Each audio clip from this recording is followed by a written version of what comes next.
Hello everyone, I'm Tom and welcome to my small vignette build of a crashed Focke-Wulf. This kit from Eduard is great value at around £10. It's a Profi pack, so it comes with masks for the windows and photo etch parts for the cockpit. There's also a lot of information out there about this kit, so I won't dwell on that too much. I kept the build fairly straightforward with a few modifications to tell a visual story of how the crash might have happened. You'll notice it's been a while since my last model. I've been extremely busy with work, which has involved a lot of flying, something I'm not really a fan of. So what was I doing to relax while up in the air? Thinking about modelling. And what was I building? Yeah, a crash plane. Not ideal, but I hope you enjoyed the build. Like all model aircraft builds, I started with the cockpit. All I can really say is that it's a well-engineered kit, just what you'd expect from Eduard. I used God hand clippers to remove the parts and a nail file to tidy up any stubs left behind, although the God hands do a great job to begin with. I primed the cockpit with Mr. Surfacer 1000 black, then sprayed it German grey, adding some highlights by mixing in white, just to add a bit of visual interest, but at this scale it's not critical. Throughout the build I used a 0.2 needle on my hard-run Steenback airbrush, set at around 15 psi. The PE was fixed in place using VMS Flexi 5K CA glue. It's made for PE, but honestly, any CA glue will do the job. This step really brought out the detail, though most of it will go unseen. Dry brushing followed using superfine silver 2. This involves removing most of the paint from the brush, then lightly rubbing it onto the model to simulate scratches. To give the cockpit even more depth, I applied a wash using Ammo Panel Line Wash Grey. If you haven't applied a gloss coat, a quick swipe with a brush dipped in odourless thinner helps break the surface tension, and any excess can be removed with a cotton bud.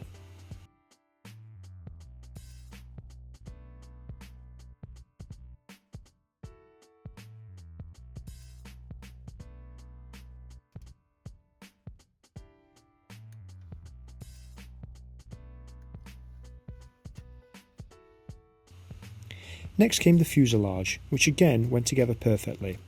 There was some flash around the exhaust openings, but it wasn't an issue. A sharp crack knife took care of it, although this detail won't be seen.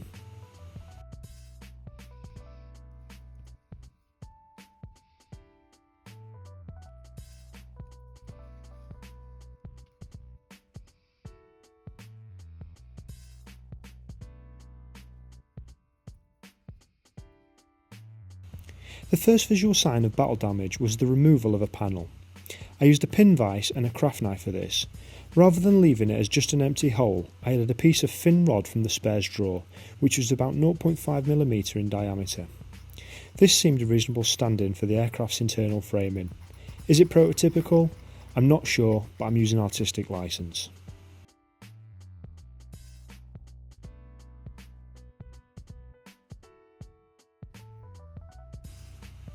The inside of the fuselage got the same treatment as the cockpit, German grey with some white mixed in for highlights. The engine was sprayed silver and given a wash with fresh engine oil, though it will be completely hidden behind the propeller. The frame rods were glued in with CA glue, and then I closed it up the fuselage.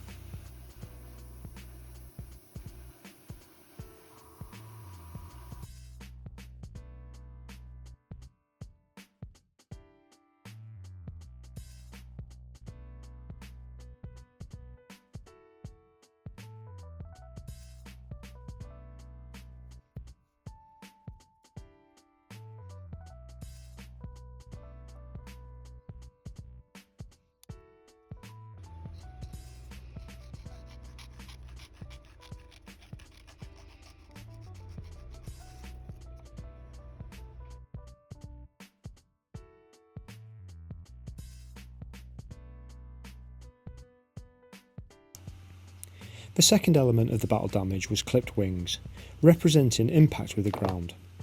I spent a while researching crashed aircraft while working on this project, and you can't really get it wrong. Some aircraft break up completely, while others just have bent propellers. I didn't want to go over the top, so I kept it fairly minimal. Less is more. I drilled 0.4mm holes to simulate 50 cal bullet damage, likely from a P-51 escort aircraft. At this scale, 50 cal should be closer to 0.2mm, but 0.4mm was the smallest bit I had. I added entry and exit holes to the fuselage, rudder and rear wings as well for added effect.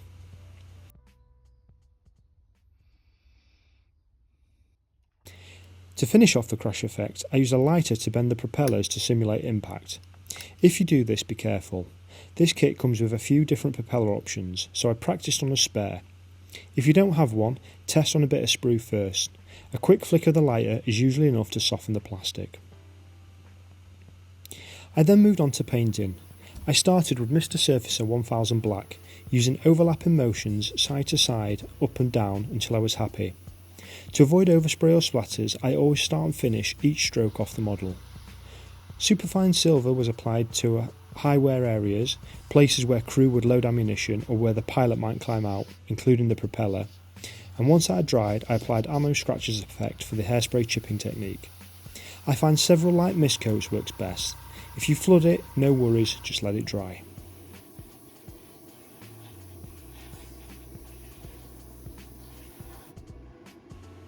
The black primer was reapplied, then panel lines were mottled with XF2 white for pre-shading.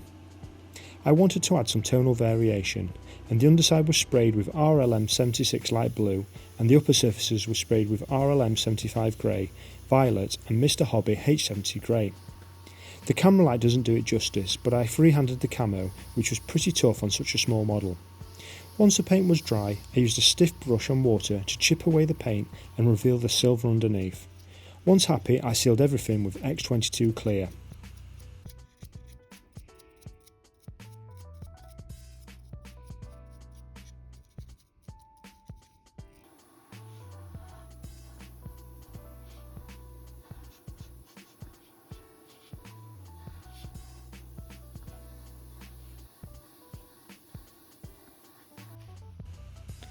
After a few days of curing, I applied the decals.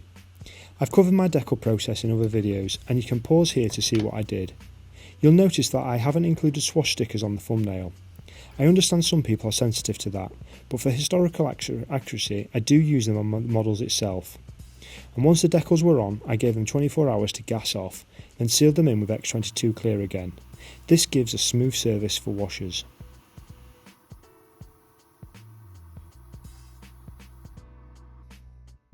I started with Ammo Brown Wash for German Dark Yellow. It's my go-to. I flooded the surface, and by the time I'd done the underside, it was ready to start removing it. I used dabbing for variation and rubbing in the direction of airflow. Both work well. The same technique went on the top surface too. I did a bit of streaking grime here and there, but not too much, and this stage really helped sell the war-torn, tired look of the aircraft.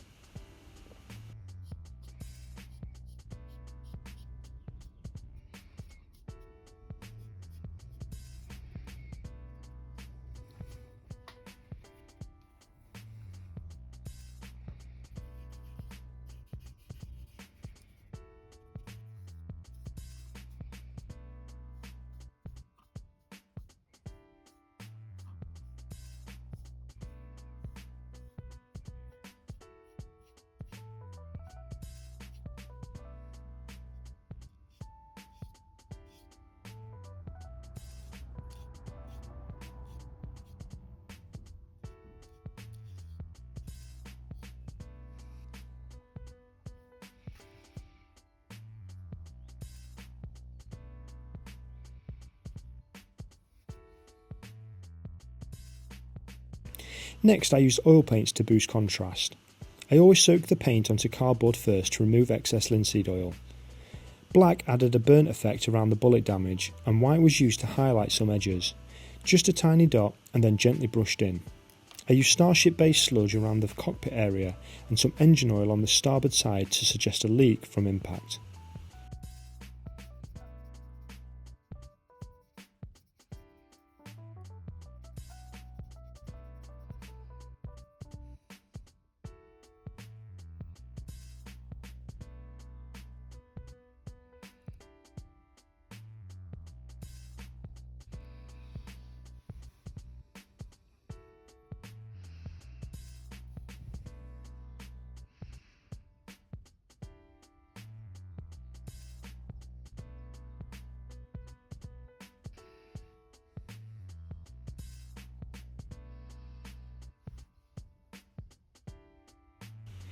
Since part of the aircraft would be submerged, I used slimy grime colours to suggest water runoff and ageing, as though the plane had been sitting there for longer than it seems to the viewer. I used both light and dark tones, although I couldn't show this properly due to the camera angle. I also sprayed some XF1 black for the exhaust smoke. Then it was time for the diorama.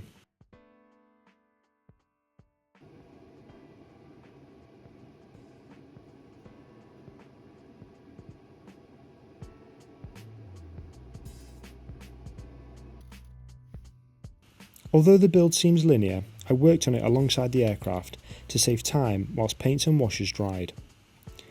First I framed the scene.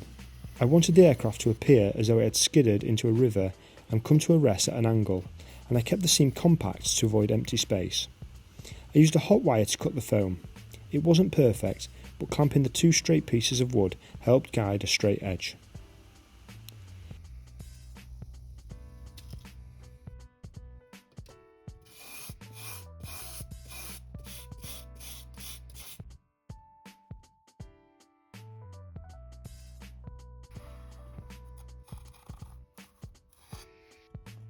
Thin balsa wood made up the border.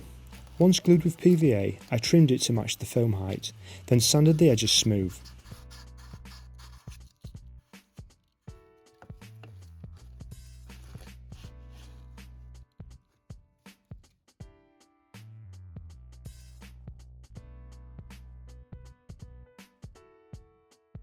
I applied mid-acrylic mud. It doesn't really matter what colour as it will be painted over anyway. I worked in small sections and sprinkled on a mix of sharp sand and stones from my yard for texture. I also added beach stones to simulate water erosion. In hindsight, I may have applied the mud too thick, but I'll sculpt it better next time. I flattened out the riverbed slightly and built up the skid marks with more mud, and I applied static grass, though I didn't manage to film it as my arm was in the way.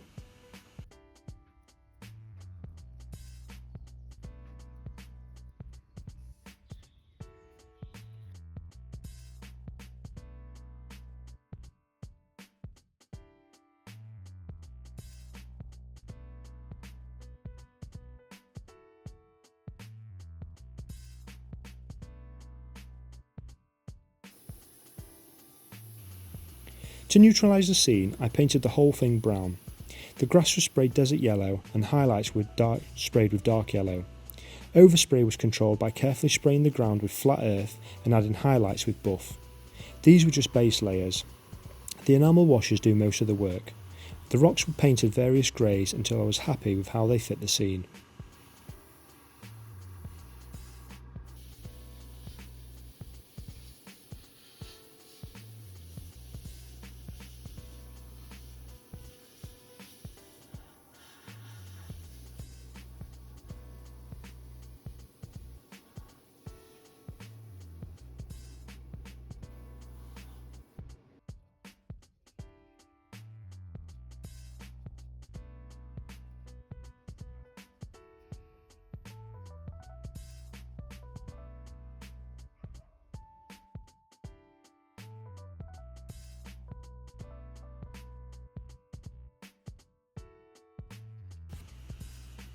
I applied the first wash, loose ground, around the riverbank, followed by wet ground in the riverbed.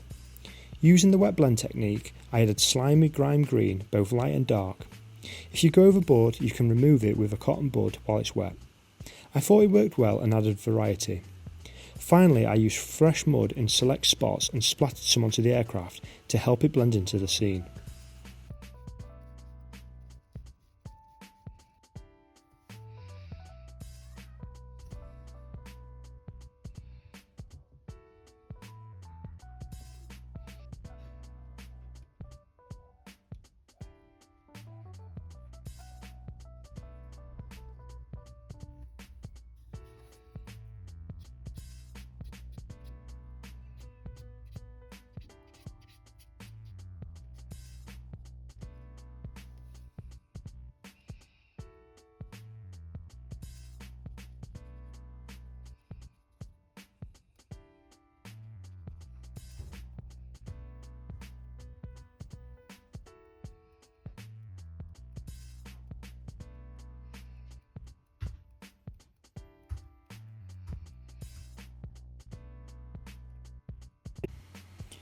The final step was the resin.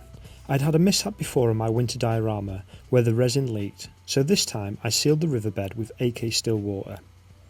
I taped off the model with Tamiya tape and added another sealing layer. The resin itself was 2 parts resin to 1 part hardener, with a drop of green and brown to dye it. Stir slowly to avoid bubbles, and any that do form can be popped with a blowtorch.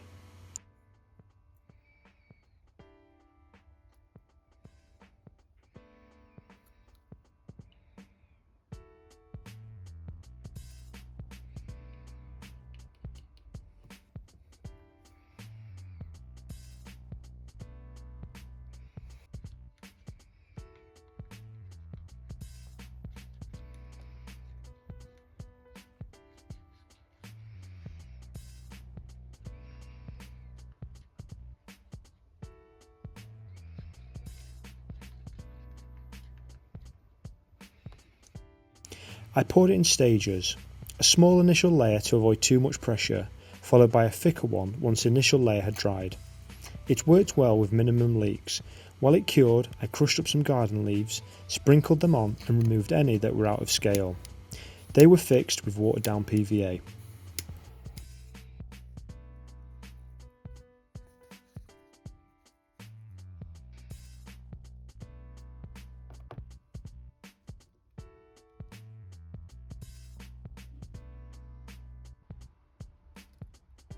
After a few days the resin was fully cured. I then applied AK water transparent gel to create ripples and simulate water movement. It dries fairly quickly so you can build it up in layers, and to finish it off I painted the diorama border in Humbrol black.